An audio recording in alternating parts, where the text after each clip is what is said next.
Hi guys! Alright, welcome to Villiage Idiot. I'm your... Can I really say host? Whatever. What can I call myself? You know, we'll see what happens.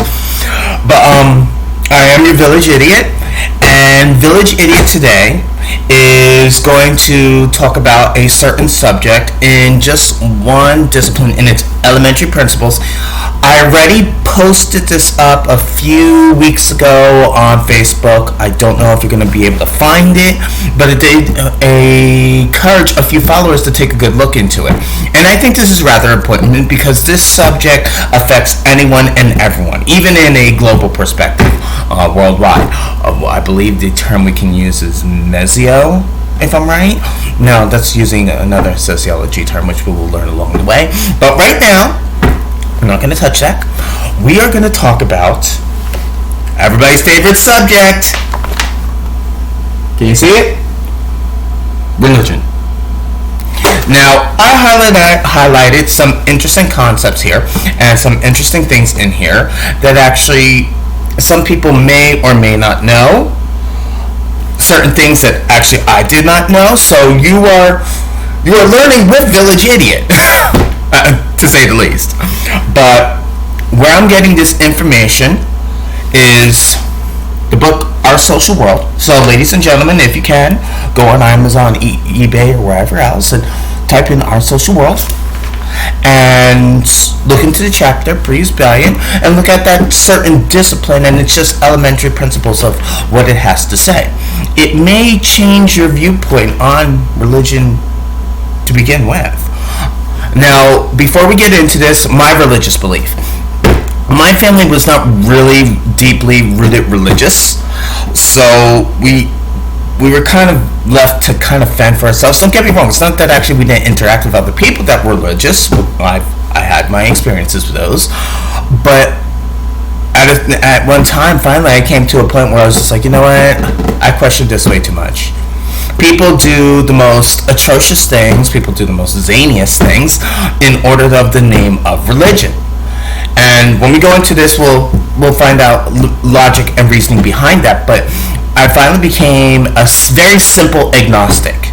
I'll let you figure out what an agnostic is. But for an agnostic, it stems back simply from atheism back in the day. But there was a separation, because with atheists, from my belief in its simplicity, atheists just don't believe any religion whatsoever. Hey, good for them. But for agnostics is more questioning. Not just questioning them themselves, but just questioning everything about it. So there's still that, well, maybe I'll give the opportunity, but... So this is how I feel about it. Very simply said, I'm a simple agnostic, very simple agnostic. And this is how I feel like. If there is some, let's just say, holier, renowned spirit in heaven and whatever else, or hell, or limbo, I'll find out when I'll get there. I mean, I question it, yeah. If there's an existence, yeah, maybe. But, let me have my Starbucks coffee first. I know, right? Hello. But that's how I feel. I'll find out when I get there. And believe me, when I find out when I get there, I'm going to have a whole lot of questions why the things transpire the way that they do. Most likely, if they're smart, and probably they are, and a little bit of one step ahead, they'll say, yeah, we already knew this was coming. So, let's go into these concepts of religion. I mean, like I said, I'm going to bust out what I highlight, what I felt that was sort of important, and the everyday individual should know. I mean, I didn't know this, so I felt like those individuals should, take into account that actually someone's interested in sharing that information. Like I said, I told this to many of my followers. I'm a poor mimic of recycled information. That's it. I'm just passing the buck. So, here we go. Now, this is under... Well, I'm not even going to get into the subtitles or anything else. I'm just going to start saying little bullet points here and there. Here we go. Religion helps us explain the meaning of life, death, suffering, injustice, and events beyond our control. Durkheim said, humans generally view such questions as belonging to the realm of existence, different from the mundane or profound world of our everyday experience. Hello, Durkheim. The sacred realms elicit feelings of awe, reverence, and even fear. Around the world, billions of people believe that they have found the truth, the ultimate answers in their religions. Many are willing to die for their faith. Now, let's just sit on that one just for a minute. I even have to sit on this one because I might be putting my foot in my mouth on this one, but this will spin in and work its own way. A lot of people will, as it says here, will die for their faith, what they believe is their truth.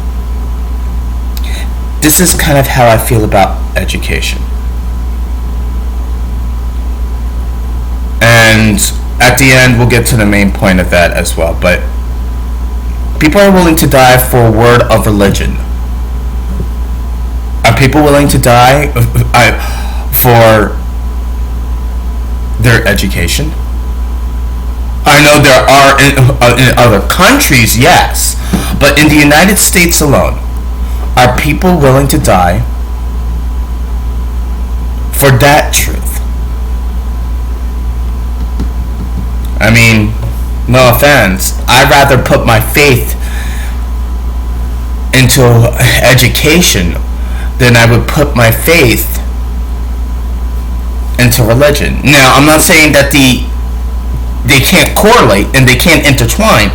I'm separating them because, like I said, I was not a religious person to begin with. I wasn't brought up that way. So, this is the reason why I put my faith into education. Because, to be frankly honest, I believe it's something to die for. Okay, maybe I am being melodramatic here. Anyway, just food for thought. So let's go into components of religion. Okay, boys and girls, here we go. Rev up time.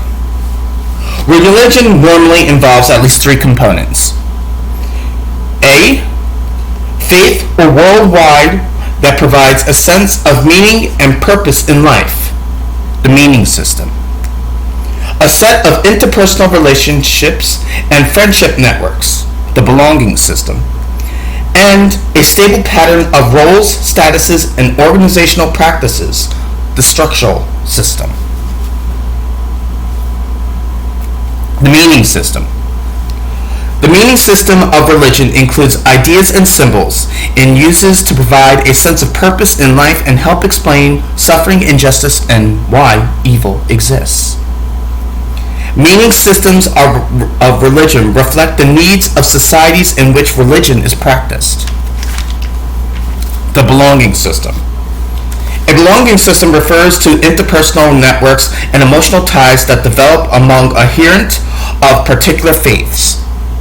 Many people remain members of religious groups not so much because they accept the meaning system of the group, but because that is where they find their belonging system. Now, let's retract back for that one for a minute. Most people accept it not because of the meaning system. And basically, the meaning system is supposed to give that purpose of life and why there's suffering, injustice, and why evil exists. But most people aren't really grasping religion because of that. They're grasping religion because of the belonging system, which is basically where they find their friendship and kinships at. Now, that's something to think about right there. I thought the whole point about religion was to embrace that concept of injustice and existence of evil and everything else. No. This is about actually belonging. So this is almost touching on a social psych effect and maybe even a psychological effect. That it's about belonging that makes someone feel wanted and attributing to something. Go figure. Now also, let's not forget the third component, the structural system. A religion involves a common meaning system. However, if each person interprets the group's beliefs in his or her own way, if each attaches his or her own meanings to the symbols, the meaning system becomes individualized. A sexualization of common values can no longer occur.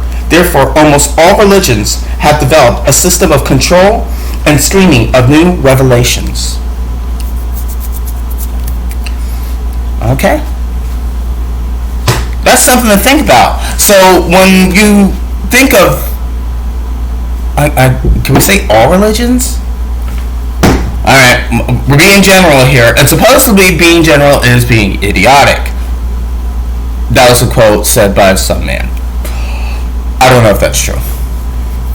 Maybe it is. Food for thought. But this tells you something about how to view religions in its simplistic setting as a sociologist, even in its elementary fundamentals. The component systems.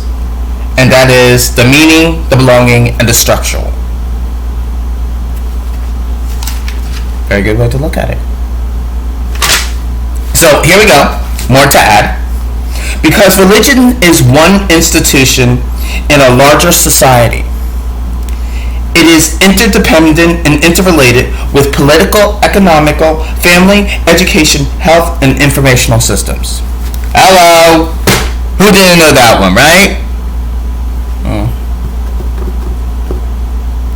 You know, the funny thing is, when it came to, my parents, I don't even think they I don't even think they know that now. Here they are embracing the word of religion,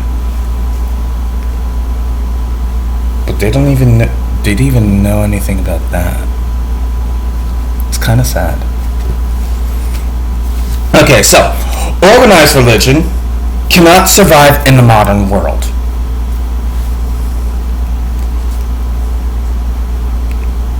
It's usually called routinization of charisma. Now, there's a few words that actually I will not use in my vocabulary, my limited vocabulary. So, here we go. Another fun point. The structure is every bit as important as the meaning system if the group is to thrive. So there you go. The structure is every bit of important as the meaning system if the group is to survive. Alright, now here's a fun point for those kiddies out there who are just grasping this channel and trying to understand what is this all about. Listen to this one. Now, I posted this up beforehand, but I don't know if a lot of people really attach to this. Maybe it's just me, maybe it's not.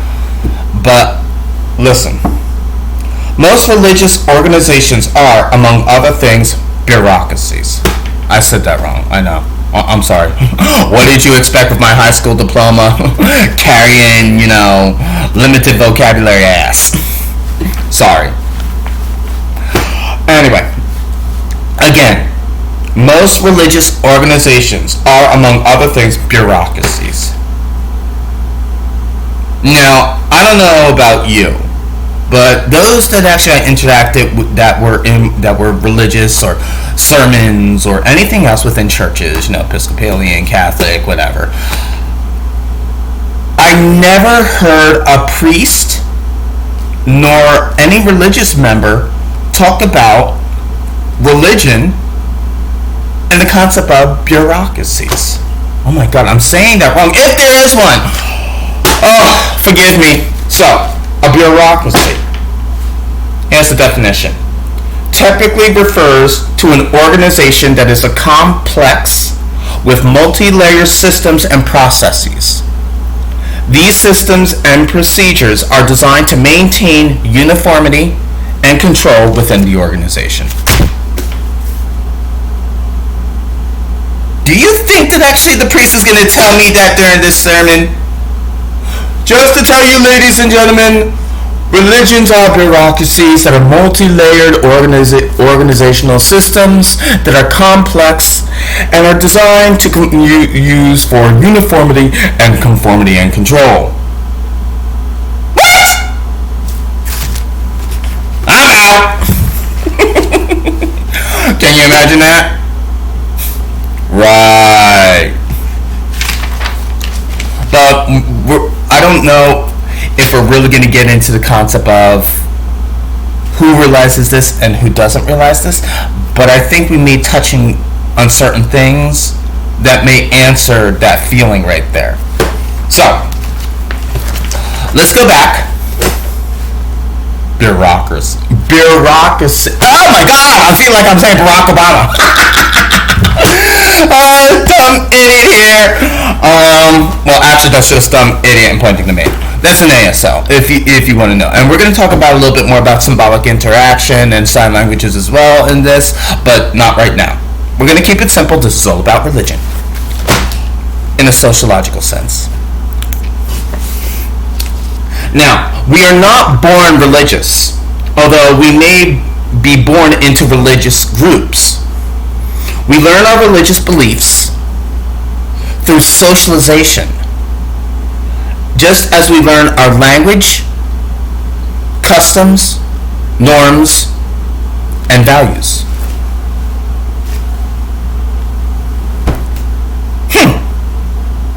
I'll be damned.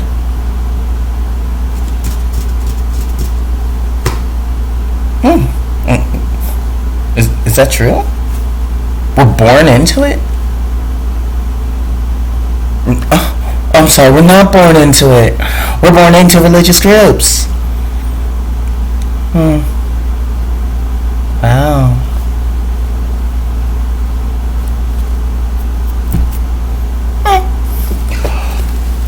We start imitating religious practices, such as praying before bed and saying grace before dinner, before we understand these practices intellectually.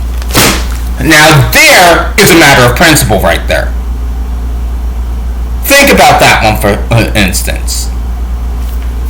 It is ingrained into us as children, maybe even before that, as infants. But praying before bed and saying grace before dinner, it is ingrained into us to do that. Yet, on the other hand, we don't even understand it in its own intellectual capacity. I don't even understand it. Let alone, I don't really think we prayed much. Anyway, but do you see why I go back to, having faith in education more so than in religion? No offense. But I would rather be able to say it in more of an intellectual capacity, or try to say it in an intellectual capacity. Hello, village idiot. Hello, dumb idiot.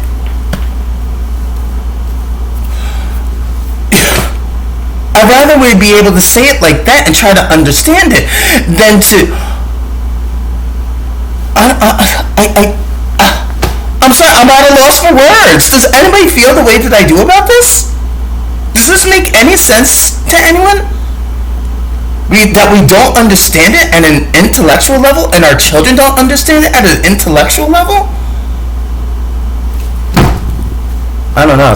For me, that sounds a little ass backwards. Anyway. Whatever. Right? So, informal religious teachings occur when we observe others practicing what they preach.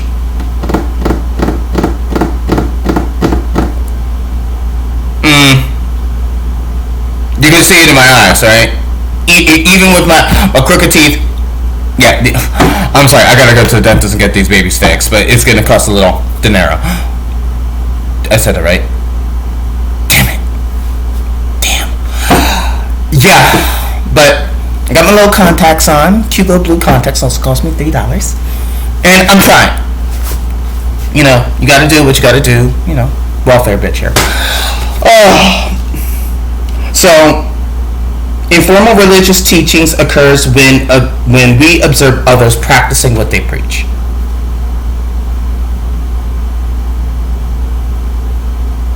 So let me take this concept for myself, and I'm applying it for myself. I'm not saying that actually those individuals need to watch me practice what I preach, because what is the meaning of life if not to live? But to practice what I preach, if I say it's religion, I'm sorry. Let's rewind that back. Freudian slip. If I say it's education, and I put my faith behind that, because it's what I lacked, and I'm reading whatever I can to school myself up, because basically I feel like I'm playing catch up here, then am I practicing what I preach? Especially if I'm sharing the information with anybody and everyone else, letting them take advantage of it as much as I can. I just feel like, that's the best way to learn. Anyway, most people do not belong to a religious group because they accept the belief system, at least initially. Rather, they come to believe because they want to belong and are socialized to feel that they are part of an integral part of a group. So again, we come back to this concept, as I stated beforehand, that it's not about the belief system. It's not about the meaning system when people join religions. It's not about that. It's almost saying that actually it's an illusion. That the real part about it is that actually they want to socialize with people to feel part of an inaugural group, to feel like a specific group, to have some unity within a group, let alone how many other conflicting values and norms and everything else that may apply. I'm at a loss. I mean, does any priest, preacher, or anybody else out there teach this to any of their parishioners? Am I using the right word? I'm sorry. I mean, I could say churchgoers, but I'm trying to use the right vocabulary here. Work with me, people. Work with me. This is Villiage Idiot here. You learn, I learn. I learn, you learn. It's that exchange. Now, roughly 28% of U.S. citizens have either left religious group in which they were raised for another religion or no longer have religious affiliations. Good to know, 28%. And an increase in interreligious marriages play a role in changing religions, as 37% of current marriages involve spouses with different religious affiliations. Cool. Do it. To help perpetuate religious beliefs and practices, most religions or religious groups encourage endogamy, marrying within the group. If one has sacrificed and devoted one's resources and energy for a cause, one is likely to feel committed to the organization. Alright? We're still going here. I'm passing by some subtitles here, so work with me. The survival of religious groups depends in part of how committed its members are and whether they share freely of their financial and time resources. Not to mention, when we see religious symbols, we react to them based on our experiences with and understanding the religion they symbolize. So when it comes to religious meaning systems which people make sense of life and cope with suffering and injustice, there are three elements to add to that. And that is myths, rituals, and symbols. And here we go with the specifics, ladies and gentlemen. Myths. Myths transmit values and a particular outlook in life. Thus, whether a myth is factual or irrelevant, myths are always true in some deeper metaphoric sense. Now, when it comes to rituals, rituals involve acting out myths. Great. The group environment of a ritual is important. Rituals also make ample use of symbols. Here we go again. A symbol is an object or action that represents something else and therefore has meaning beyond its own existence. Okay. Because religion deals with the transcendence, a realm that cannot be experienced or proven with the five senses. Sacred symbols are a central part of religion. They have powerful emotional impact on the faithful and reinforce the sacredness of myths. Now that was a lot of information right there about myths, rituals, and symbols. But what I like about this is that actually symbols, let's just take an example, flags and wedding rings, talk about a transcendence, or being transcendent. That it is a realm that cannot be experienced or proven with the five senses.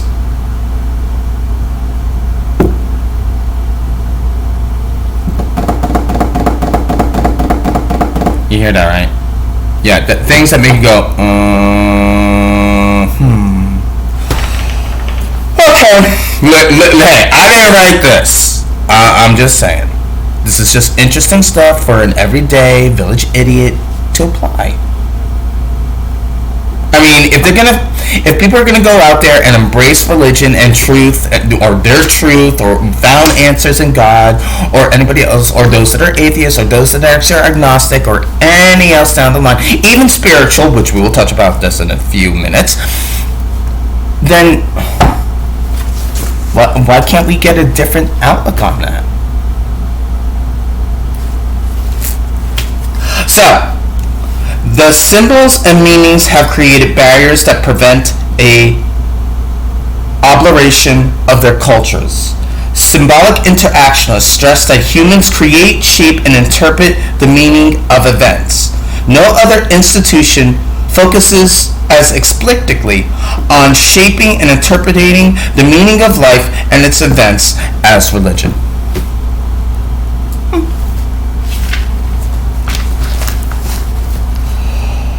Alright. Now, let's take this back. That was a lot of information.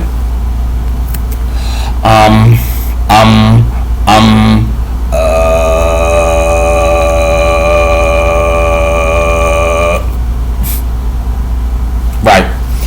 So,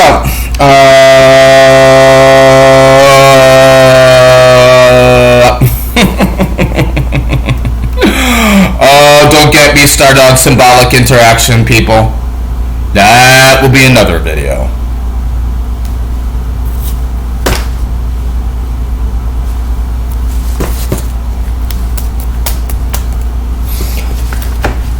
So, let's try a rational choice perspective.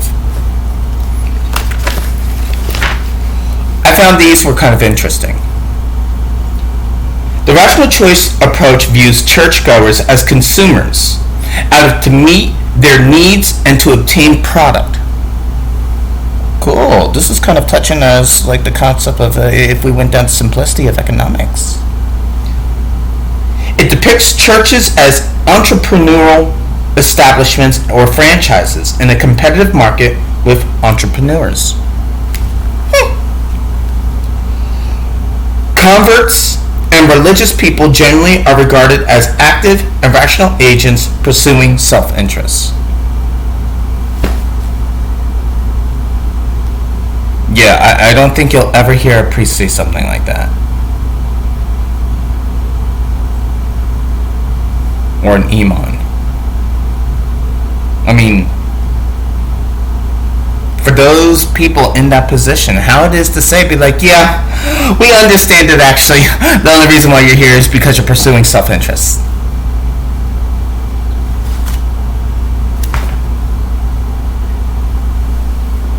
Wow.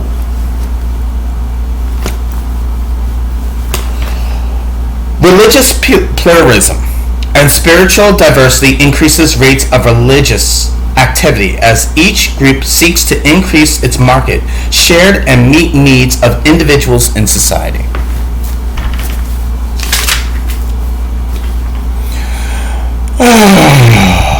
See, that's a lot of information to take into account. How do you, so far, let's sit back and think about that one. Let's just take all that information in, also my askew viewpoints, and yeah, how do you feel about that? I'm not saying that actually, that is the truth, that is the facts, that's what is. I can't say it like that. Do I look like I got a higher educated universal degree? No. But to recognize that concept, it's kind of like taking yourself out of the box and just looking at it as a different viewpoint. Now, I'm going to try again with religion as a psychological end and also a social psychological end. But right now, we're just touching on the sociology viewpoint.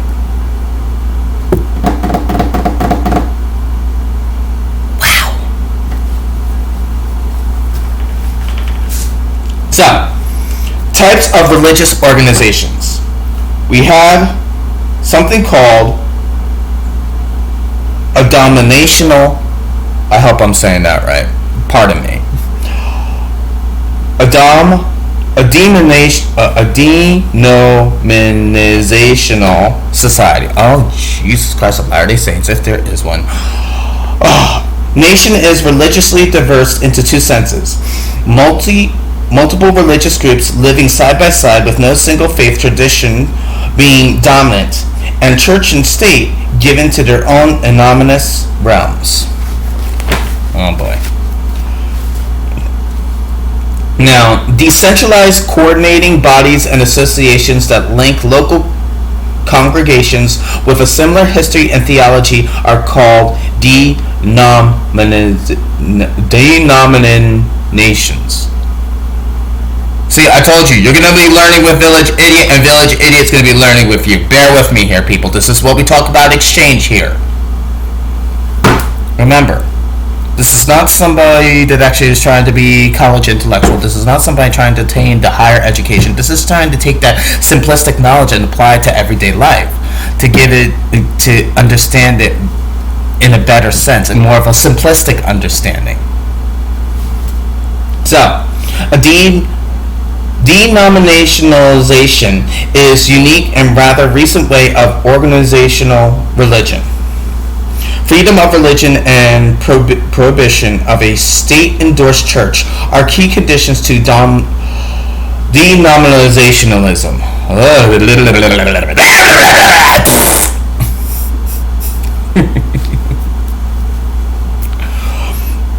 A denominational society.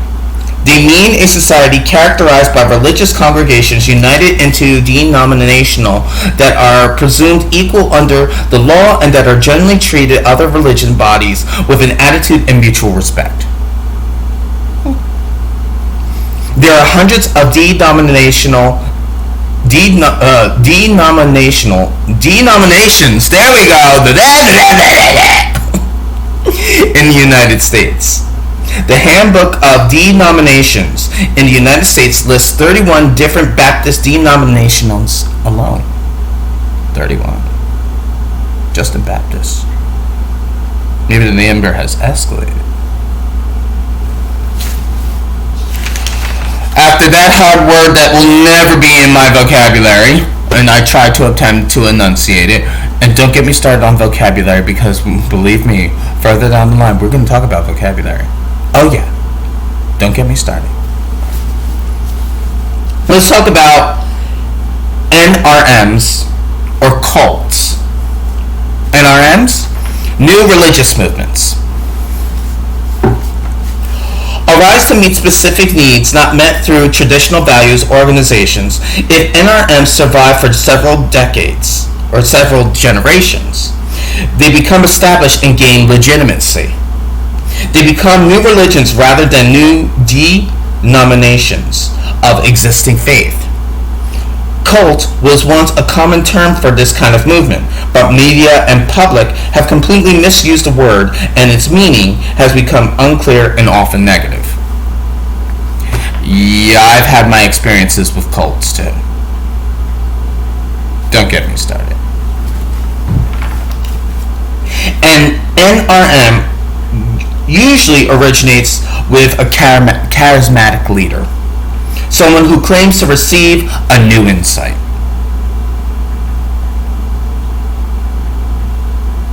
I have to say, after my mere experiences with cults, that little tidbit is true.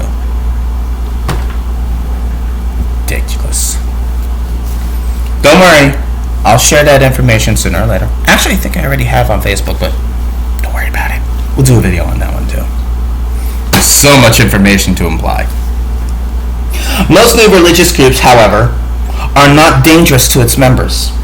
Furthermore, most religious groups are now accepted and established were stigmatized as strange or evil when they first started. When we encounter media reports about NRMs, we should remember that not all cults are like the sensational ones. Now, we have also religion and other institutions, or social institutions. The dominant religion in any society generally supports the dominant political system and ideology of society.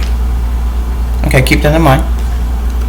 If a church does not change and adapt with the times, it must extend considerable effort to defend its position in order to keep from losing credibility in the eyes of its members and non-members alike. So now there's a touch and go there, and we can see this with many different religions. Let's go back. Most people believe that actually they have found their truth and the answers, that it's given them some purpose and meaning in life. Let alone, just with this concept alone, if a church does not change or accept and adapt with its times, it must extend considerable effort to defend its position in order to keep from losing credibility in the eyes of its members and its non-members alike. It's like playing ping pong here. We seldom question our choice until we interact with members of different religion. I would have to say, as a simple agnostic with my own viewpoint here, and you've already heard me speak on this, yeah, we seldom question our choice until we interact with members of different religions. I have to say that's true. Although religion often refers the power of the state, it may be also a source of conflict and tension on issues regarding morality, justice, and legitimate authority.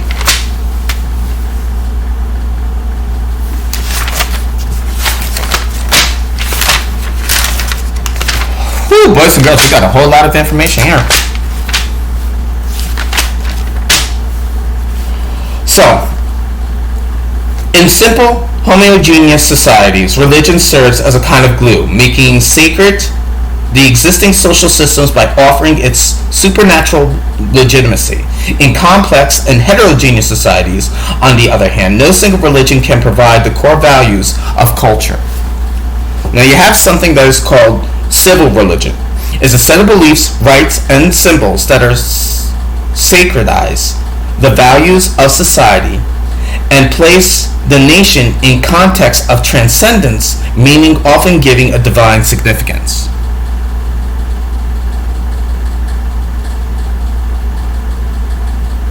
So far, no offense from as many cults, religious leaders, parishioners, priests, anybody that is deep-rooted religiously, nobody that I know has ever talked about a civil religion and explained it like that in depth. Do you see where I'm having my problems and my issues at? And why I look at it at this viewpoint than anything else? just everything that I have to say. It's very perplexing. This is the reason why Village Idiot is having a problem with this. If they would have told us information like this, let's just say in public school, when we were, I don't know, in our teenage years, or junior or sophomore year, we would have been better able to adapt to our religions that were ingrained into us, because we're not born into it. This is something that actually is pushed into us. We would have been able to make those choices for ourselves even earlier on, before adulthood. Don't get me wrong. I'm not saying that actual religion is a bad thing. I'm just saying, give the benefit of the doubt for someone to, I'm sorry to say, corrupt themselves. Not let a family, an institution, corrupt them. Maybe that's my viewpoint. So, although civil religion lacks the structural system of organized religion, it often supports various types of patriotic groups. Here we go, boys and girls. Civil religion depends and tends to strengthen the sense of belonging citizens to feel as members of that society. And civil religions attempt to give the nation and the government supernatural blessing and authority. And as the simple agnostic, I say, I'm sorry, I'm not even going to say it. I'm going to sign it in ASL.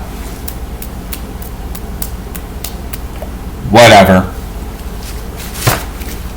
So, now, here's something that actually is a concept for religion and economics. This is what I like. Got to take a different discipline and view at this point. Feel me out on this one. This is some interesting stuff, people. Very interesting stuff indeed. Let's talk about predestination. Now, this is found, I believe, is Calvinist Protestant.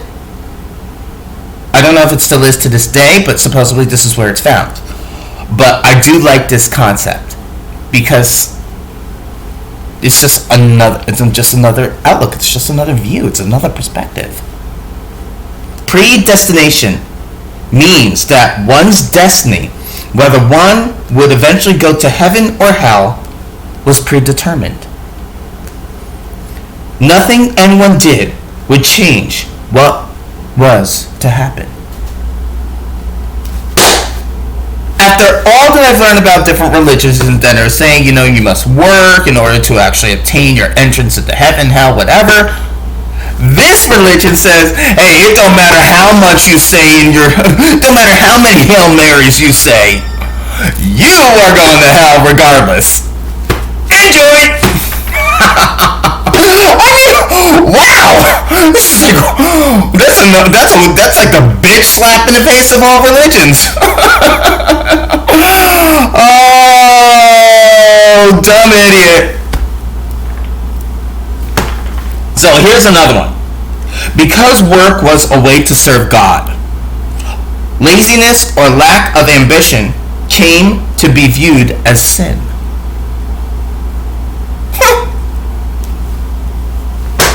Hello, gluttony. Sloth.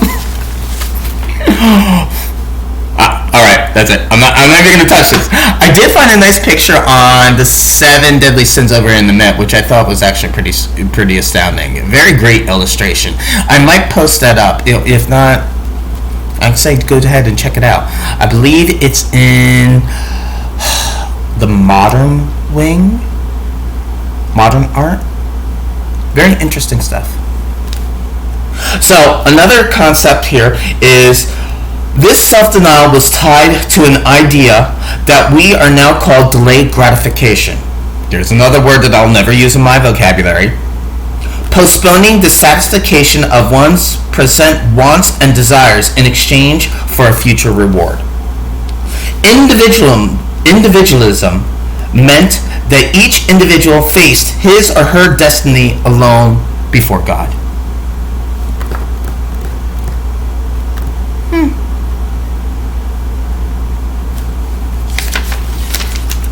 Now, also, in this Protestant ethic, the rise of individualism allowed people to focus on their own efforts to accumulate and reinvest wealth and not feel guilty in doing so. Like I said, this is a Protestant ethic. Many of the attitudes about work and delayed gratification no longer have a supernatural focus, but they are part of a larger cultural value system, nothing less. In fact, some religious groups see individuals as responsible for their own fate, believing that the poor and the jobless should solve their own problems rather than depend on government. Tell me that ain't a fuck you. I mean, literally. Tell me that ain't a fuck you. Really. Tell me that ain't a fuck you. Really. A little symbolic interactions. That could be seen as home signs, auxiliary language, a little ASL deaf language. We'll get more into that later, but nevertheless, it's still a little symbolic interaction. But yeah, just knowing that piece of information, and that's how most people view others. In some religions, in fact, groups see individuals as responsible for their own fate, believing that the poor and jobless should solve their own problems rather than depend on government aid.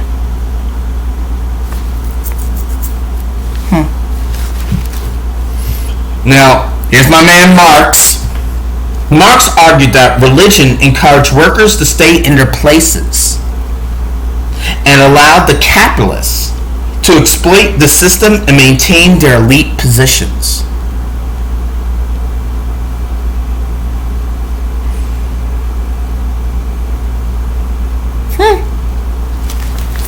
I told you, this is some interesting stuff. I mean, this is food for thought to actually look at religion in its simplicity, as a mere sociologist may look at it as.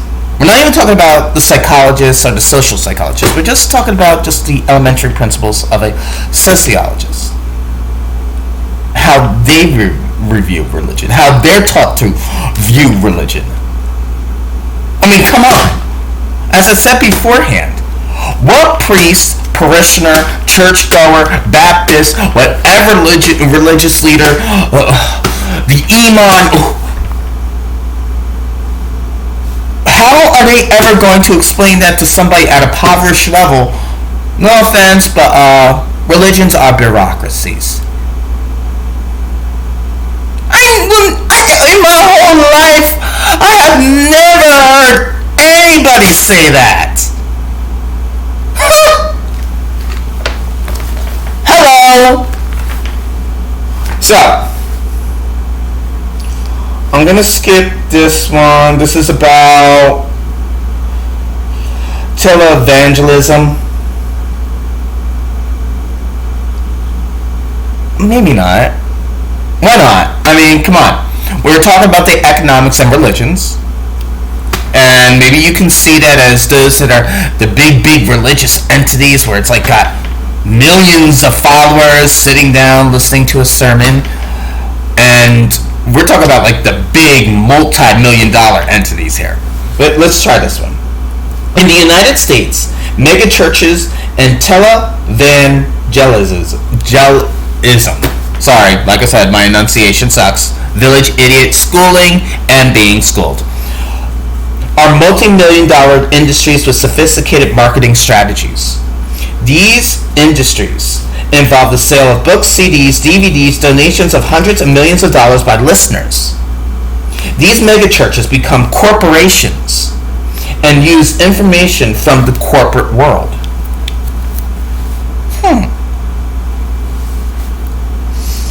To increase their chances of success, Indeed, many televangelists and megachurches preach a version of gospel of prosperity, that God wants the people to be prosperous and even wealthy. Okay, let's take a second and reflect on that one. Those big mega churches are preaching a word about prosperity and God, telling those people that they can be rich too, or wealthy.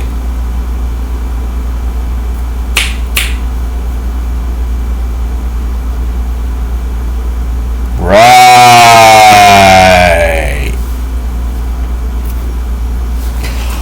So, when religions can influence other social institutions, religions find themselves influenced by society in which they exist. So, let's try also a functionalist perspective here. We have social functions of religion, keeping in mind that the way religion affects society varies depending on the structure of the society and its time period.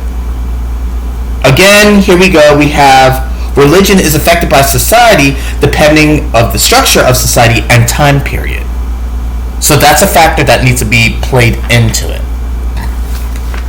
If you don't get up with the times, you're not really obtaining a newer generation, not to mention an older generation. It's kind of like the concept of, technology. Get with the times. Now, it says also here that societies with competing religions often develop a civil religion. Here we go with civil religion again. The theology of a nation that serves to bless the nation and to enhance conformity and loyalty. And there are the words again, conformity and loyalty. So we're going back to that, not the meaning system, but we're going back to that concept again of the belonging system, where it's not about the faith itself, that comes within time supposedly. It's about belonging. It's about conforming. It's about feeling embraced by other people. Now, functionalists note that religion often sacralizes social norms, grounds them in a supernatural reality for a divine command that makes them larger than life, whether those norms have to do with care for the vulnerable. Our religious ideas and values and the way we worship are shaped not only by the society into which we are born, but also by our family's position in the stratification system. People of various social statuses differ in type and degree in their involvement in religious groups. So now we're talking about the link between religion and educational level and educational status. Buckle up, boys and girls. Here we go. Karl Marx. Religion and class. Religion perpetuates the prevailing power structure. For the working class, religion is a sedative,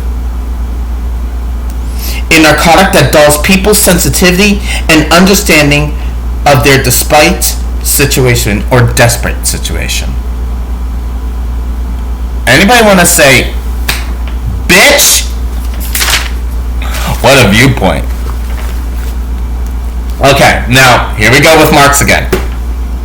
Faith provides workers an escape from reality, from the tedium and suffering of everyday life. Now tell me that's not a matter of principle. Hello? Hello? Hello? Let's say that again.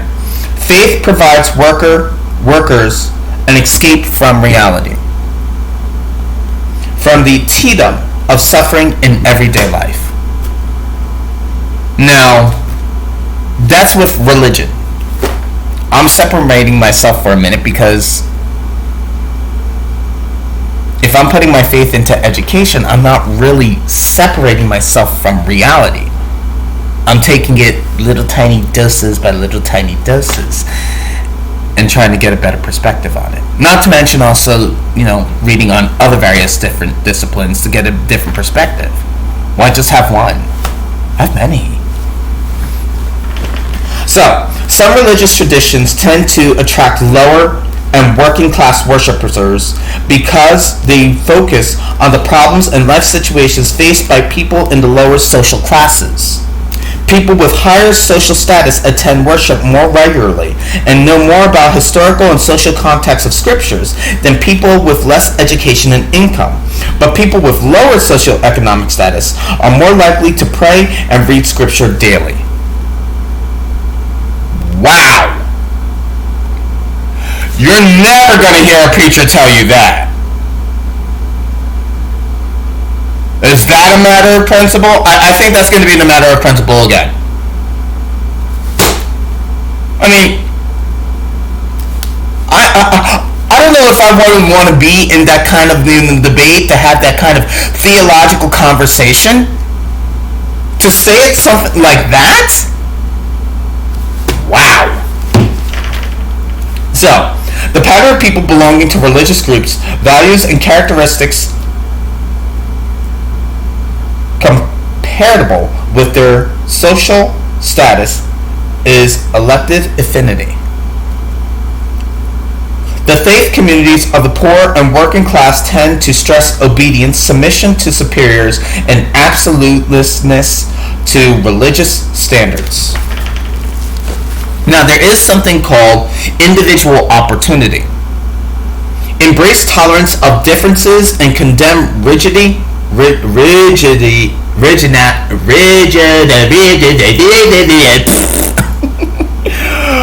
absolutism and conventionalism. Their religious communities are likely to encourage each member to work out his or own theology within limits and value divergent thinking and streak of interdependence. Now, I like that one. Individual opportunity. If they would basically push individual opportunity more so in schools, my personal thought, we get more divergent thinking and independence from our students at an earlier age, instead of all this mass confusion. My opinion.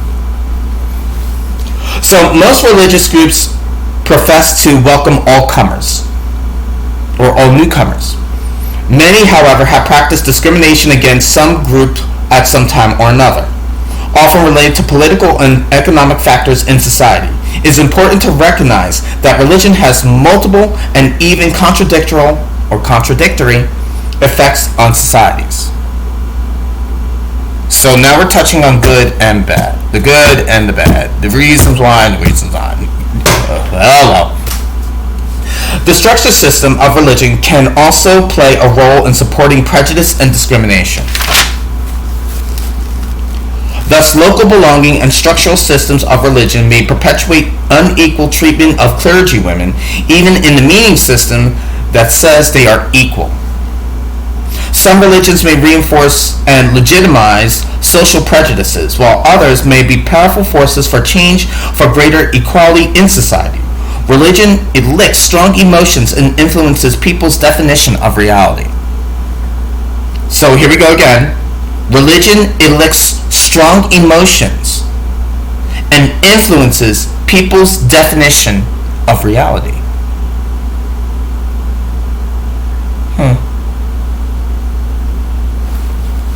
So, let's try a little statistics, shall we? I'm not big on statistics. I'm not a statistical person, but sometimes it's good to know numbers, even though they're the mainstream numbers and not the other numbers that actually they won't tell you. Yeah. Depending on the survey, 16 to 20% of Americans report no religious affiliation, with higher numbers of younger than older people reporting a lack of affiliation. On the other hand, 65% of people in the United States say that religion is very important to them, and the percentage is especially high, 80% for Muslim Americans. Indeed, among those not affiliated with religious community, roughly half say that spirituality is important to them in their lives, calling themselves spiritual but not religious. Yeah, I had a boyfriend that was like that. We're not touching that subject. Spirituality is more individual experience of feeling there is something sacred in life beyond the realm of everyday imperialistic world, while religion is communal and social expression of that outlook.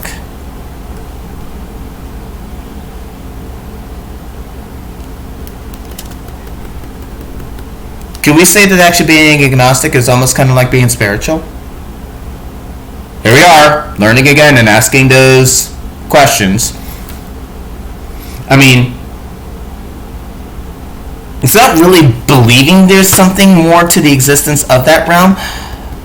It's just questioning it. Well, may not, who knows? You know what, I'll find out when I get there. Maybe that's not really spirituality. Who's to say? Now, Gallup poll results from the past 3 decades indicate that 92% of the U.S. population believes in God or a universal spirit or higher power. As one person said it, that's a lot of people actually believing in adult fairy tales.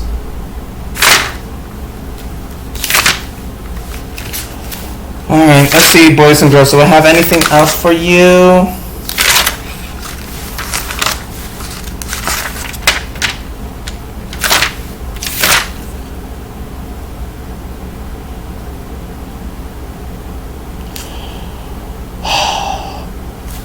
One more, and we're going to close this off because we're going on an hour of this information. I think that's a lot of information to take into account for oneself and to understand that outlook, or try to understand that outlook.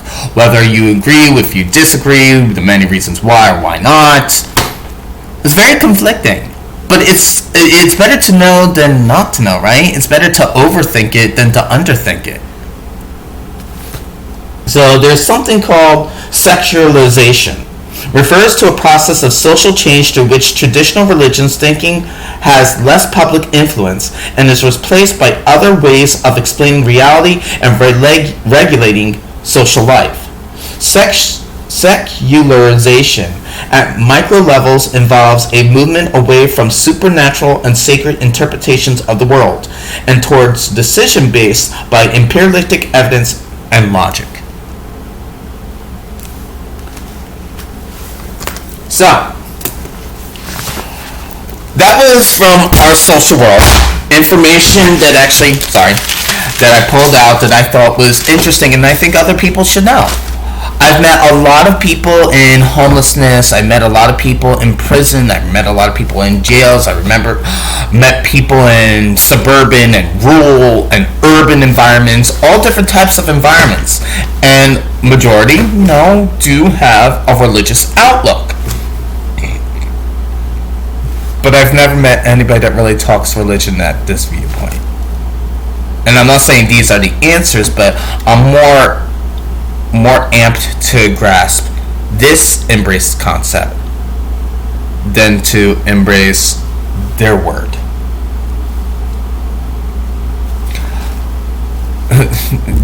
They're going to practice and preach what they believe is their truth, what they believe, flourishes them, their belief, the meaning of life, what they're pushing out there. And I say, go ahead. If it works for you, do it.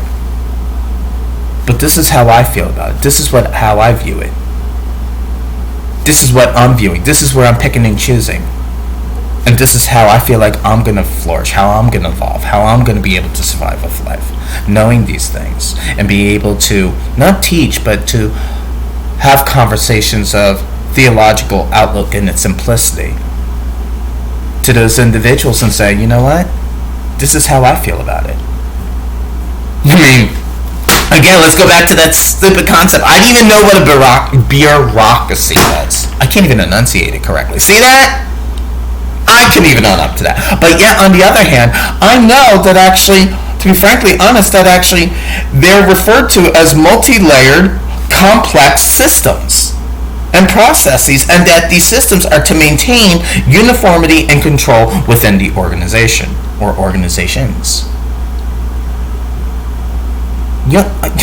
My whole life, I have never heard anyone say something like that. So, there's two things I want to touch upon. I like to leave you with two quotes. One of them is a religious quote. One of my favorite quotes. Just because I don't know much about religion doesn't mean that I haven't, breezed through a lovely Holy Bible. My favorite verse of all. You are too distinguished between the holy and the common, and between the unclean and the clean. Now, you can take that any way you please, embrace it emotionally, apply it to yourself, apply it to everyday life, apply it to whatever. But I like this quote. I'm not going to explain how it is to me, because I had this conversation on Facebook with somebody else that had a degree from Boston in theology, and I thought it was very interesting. But it's really hard for me to actually say, you want me to explain to you, someone that has a degree in theology, basically my simplistic views on a quote that actually you practiced and looked into and looked at all manners of principles and going to tell me about? It's like, it's not about looking at it that way. It's about what it means to you emotionally and how you in tune feel about it. So, but it was an interesting conversation we had, though. It's just all about the interaction. It's how we learned. So again, you are to distinguish between the holy and the common, and between the unclean and the clean. Page 114, number 10, chapter 10. Guess where it was found? Leviticus. Stop the presses, gay man quotes Leviticus. Oh shit. So, here's another one. Now, this is a little bit more common. It's an everyday comment. I'm not trying to be pompous here, but I do like this one. If we can pick and choose. And this one is a little bit more popular than other ones. But this is one of my favorite Nietzsche quotes. You have your way. I have my way. As for the right way, the correct way, the only way, it does not exist.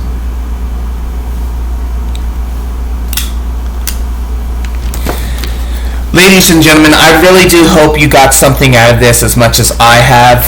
I'm not saying I'm an expert here, but this is stuff that actually I like to engage other people to take a look at and point into direction and see what Villiage Idiot is learning and what Villiage Idiot wants to do for other people that may be in similar situations.